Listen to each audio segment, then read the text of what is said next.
মঞ্চ উপবিষ্ট জাতির শ্রেষ্ঠ সন্তান শ্রদ্ধাভাজন ওলামায়ে কেরাম, ইসলামী দলের নেতৃবৃন্দ, অন্যান্য দলের নেতৃবৃন্দ, সামনে উপবিষ্ট ইসলাম প্রিয় দেশপ্রেমী ভাইয়েরা আমার, আজকে সম্মেলন কেন? আমরা পিআর সিস্টেম নির্বাচন চাই, সংখ্যানুপাতিক হারে নির্বাচন চাই। বিএনপি কেন মানছে না? বিএনপি তো দাবি করেছে আমরা জাতীয় সরকার গঠন করব, এটা বিএনপির দাবি। আর জাতীয় সরকার গঠন করার জন্য সবচেয়ে ভালো পদ্ধতি পিআর সিস্টেম নির্বাচন।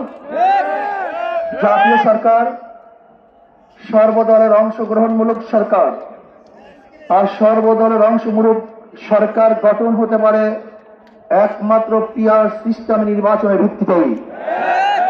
তাহলে কেন বিএনপি মানছে না? কারণটা কি আমি তো বুঝি না। অবশ্যই বিএনপি কেও পিআর সিস্টেমে নির্বাচন মানা উচিত। সংস্কার চাই।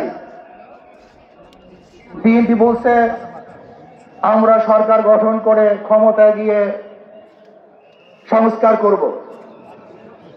প্রথম প্রশ্ন হলো এই, আগামীতে বিএনপি ক্ষমতায় যাবেন এই গ্যারান্টি আপনি কে দিয়েছে?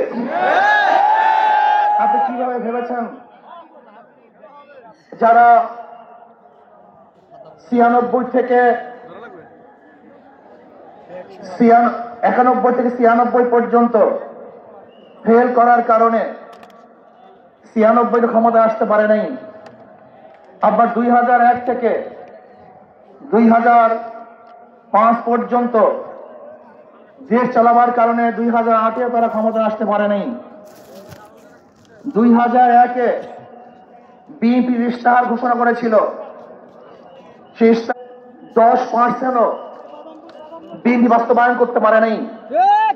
এমনকি 2001-এ বিএনপি ইশতেহারের 1 নম্বর শর্ত তারা, আমি বিশ্বাস করি আগামীতে ক্ষমতায় কে যাবে না যাবে আমি জানি না, কিন্তু বাংলাদেশের জনগণ কোন দুর্নীতিবাজ, চাঁদাবাজ, দখলবাজ, খুনিদেরকে আর ক্ষমতায় নিবে না।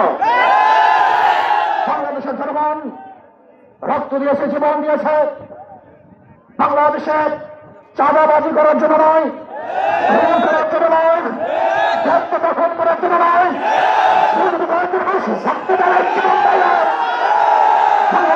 জীবন দিয়েছিল। মানুষ মুক্তি পাবে, শান্তি পাবে। আমার গরিব দুঃখী গরিব মানুষ ক্ষুধার্ত থাকবে না। বাংলাদেশের একজন মানুষ খুন আকাশে থাকবে না। বাংলাদেশের একজন গরিব প্রশ্নহীন থাকবে না। আমার বাংলাদেশের কোন মানুষ খুন হবে না, খুন হবে না। বাংলাদেশের ব্যবসায়িক চাঁদা দিতে হবে না। বাংলাদেশের প্রত্যেক নাগরিক অধিকার বাস্তবায়ন হবে। তারা শান্তিতে বসবাস করতে পারবে, নির্বিঘ্নে ঘুমাতে পারবে। আমার বাবুরা জাত দিয়ে রাস্তা চলাফেরা করতে পারবে। বাংলাদেশের মসজিদ থাকবে, মাদ্রাসা থাকবে, দাড়ি থাকবে, টুপি থাকবে, দাড়ি থেকে বাস্তবায়ন করতে পারবে না।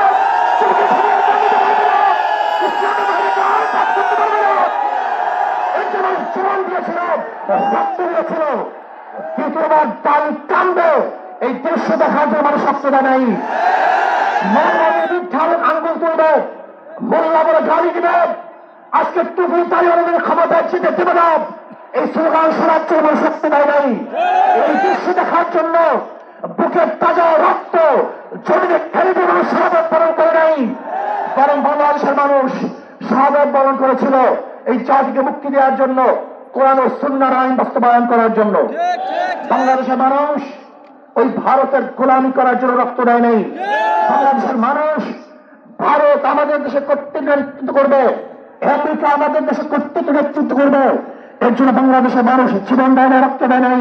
বাংলাদেশের নিজেরা আইন প্রণয়ন করবে, নিজেরা সংসদ নিজেদের পায়ে দাঁড়াবে, বাংলাদেশের মানুষ জীবন দিতে পারে, কিন্তু কার গোলামি করতে পারে না। তারা ভাইরা আমার, আমি বিশ্বাস করি আজকে মঞ্চে যারা আছেন, যদি আমরা মুনাফিকি না করি, মঞ্চে যারা আছে যদি মুনাফিকি না করি, মুখের এবং কাজের কথা একসাথে থাকেন, মুখের সাথে কাজের যদি থাকেন,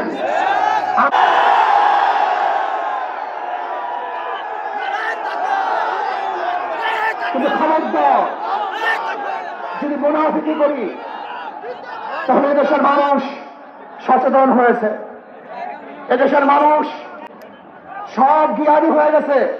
বিশ্বাস করবেন না, একজন রিক্সাওয়ালা, ঠেলাওয়ালা, কুলি এবং দূরে বক্তব্য শুনলে আমরা আশ্চর্য হয়ে যাই বাংলাদেশের মানুষ কত সচেতন, তারা কত সচেতন হয়েছে।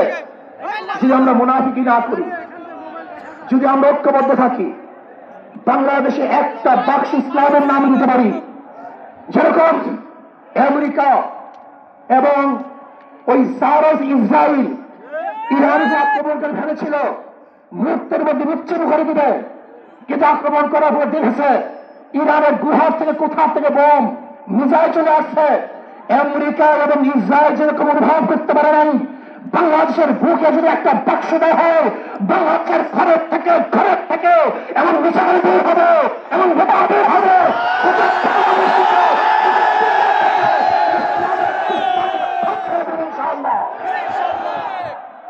ঐক্য হন, মুনাফিকি করবেন না, একসাথ হন, ঐক্যবদ্ধ হন। এইটা আমার মেসেজ থাকবে। যদি ঐক্যবদ্ধ ভাবে ক্ষমতার লোভকে সংবরণ করে আমি ক্ষমতায় যেতে চাই না, ইসলামকে ক্ষমতায় নিতে চাই। আমি ক্ষমতায় যাইতে চাই না, কোরআন ও সুন্নাহকে ক্ষমতায় নিতে চাই।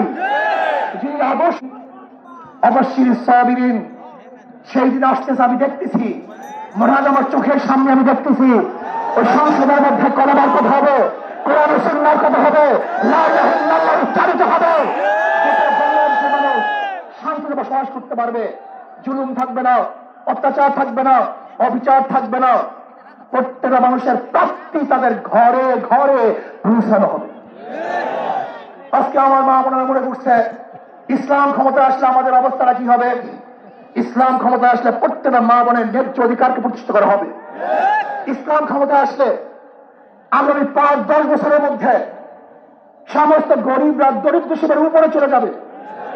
ইসলাম ক্ষমতা আসলে 28 লক্ষ কোটি টাকা